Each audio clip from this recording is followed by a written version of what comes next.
is good. You have talked about the creation, well, I mean the creating value to the petroleum,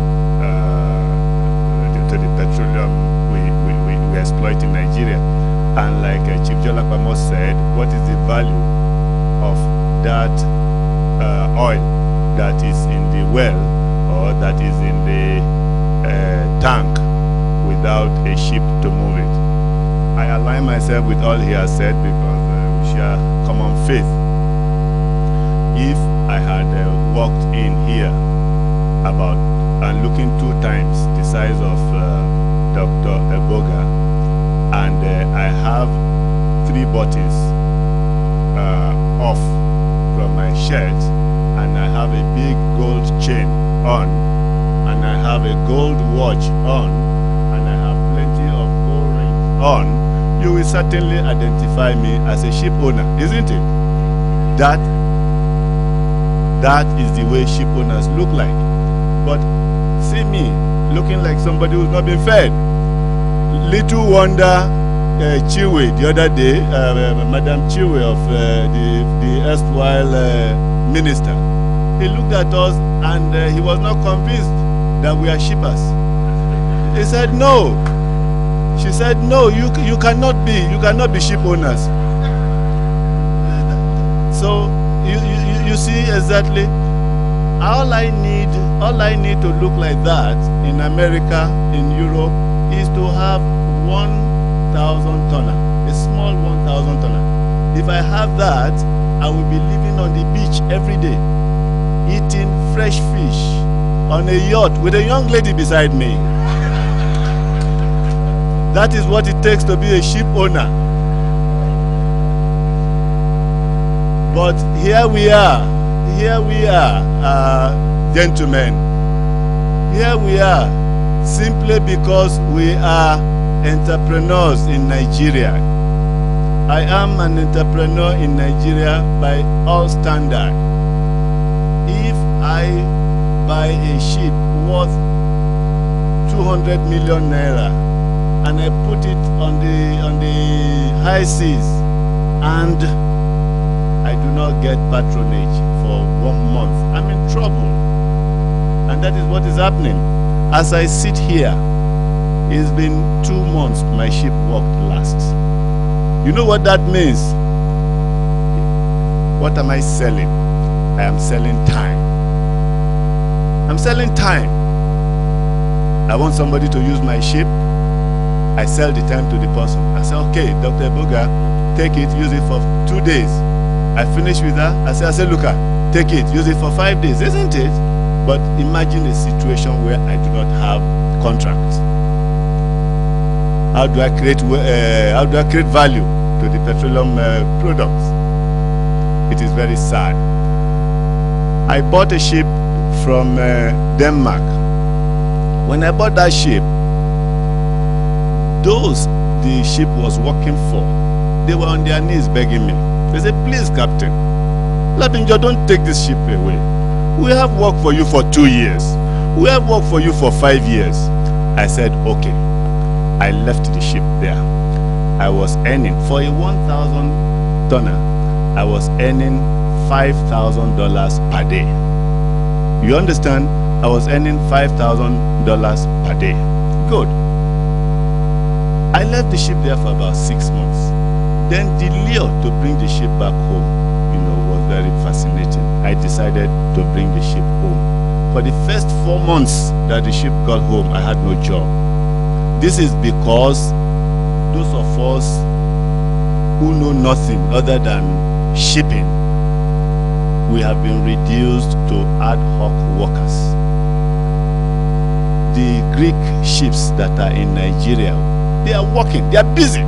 As a matter of fact, I decided to be a broker to them at a particular time. They would tell me, Captain Labinjo, 1 ship will be open tomorrow. Any interest? I say, yes. Then I start running around to look for who will use it. They are busy. They are in and out. They flout our laws. It is only the cabotage law. The cabotage law is one law that is there, and our police, they are ineffective. Our agencies, the NIMSA and all other port authorities, they are ineffective. Nobody's looking. Nobody's talking. It is a shame. You cannot carry a Nigerian ship and enter America. That same moment you are arrested because there's a cabotage regime. Yes, they call it Jones Act there. You will be arrested immediately. I have told my chairman that we should be area boys, maybe, but he is because he doesn't want us to be area boys. We will have gone ahead. We see a Greek ship in the harbor. We all go on board and start beating the master, beat everybody, and they will know. They will run away. But he did not want me to do that. I defer to him for that.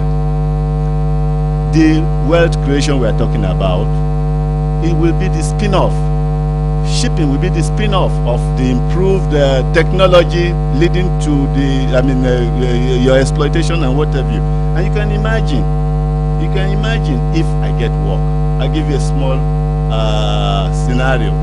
In 2003, I was paying 10 million monthly to my crew.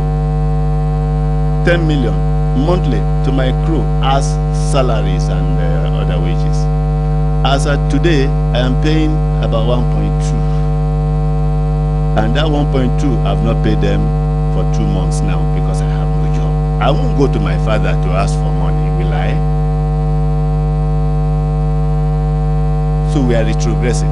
I met Sekibo the other time. He was saying, when he was a minister, and we were talking, he said, oh no, your ships are this, your ships are that. I said, what do you mean? What do you mean? Give me a regular job. I will keep my ship very clean. I was in the Navy, and I know how to look after ship very well. Chief Dada Labinjo was in the Navy. He knows how to look after ship very well. We are tested. But what do we get? We get a situation where the Mobiles of this world, where the Chevrons of this world, where the Totals of this world, you name them, they link up with their senior brothers in their headquarters, and before they bring in a ship, they will already have another smaller ship standing by. So what do? I go and stand outside and wait for whoever comes around. Imagine, pardon me to use this analogy, imagine a prostitute standing by the roadside all night long, nobody passes by. Next day, all night long, nobody passes by. Next day, all night. That guy will be frustrated. And that is exactly our position. That is exactly our position. So if I look anemic now, if I look like an HIV patient, please pardon me. We know what to do, but please help us to add value to the petroleum sector. One thing that we also fail to realize, I said, is spin-off. I mean, I can tell you all the advantages. There are many. Having your local indigenous shipping agency. Nigeria is the only country, for example, where there is no alignment of, where there's no synergy between the military and the local shipping industry. Yes, when Britain was going to fight the Falkland War, she was able to do it because she has a very good relationship between the military and the merchant navy. The merchant navy must be ready for eventualities like that of Falkland War. It was because Britain had that kind of relationship. That was why they were able to undertake that war. Otherwise, they would have lost badly. They didn't lose because they had that relationship. We don't have that synergy at all.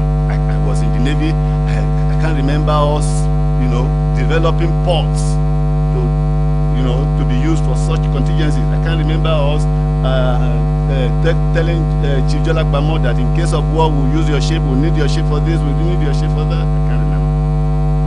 Then there is the issue of safety. For every ship that stays in your water without leaving, they are breaking your immigration law. those on board, I mean, the crew on board such ships are breaking your immigration laws. All those Greek ships that stay on our waters for 100 days, 200 days, they are breaking our immigration laws. Our immigration officers know them. They come ashore to come and pick our girls. You understand? But they are not doing anything about them. We should chase them out. If we chase them out, I won't be like that prostitute waiting by the roadside. I will have job.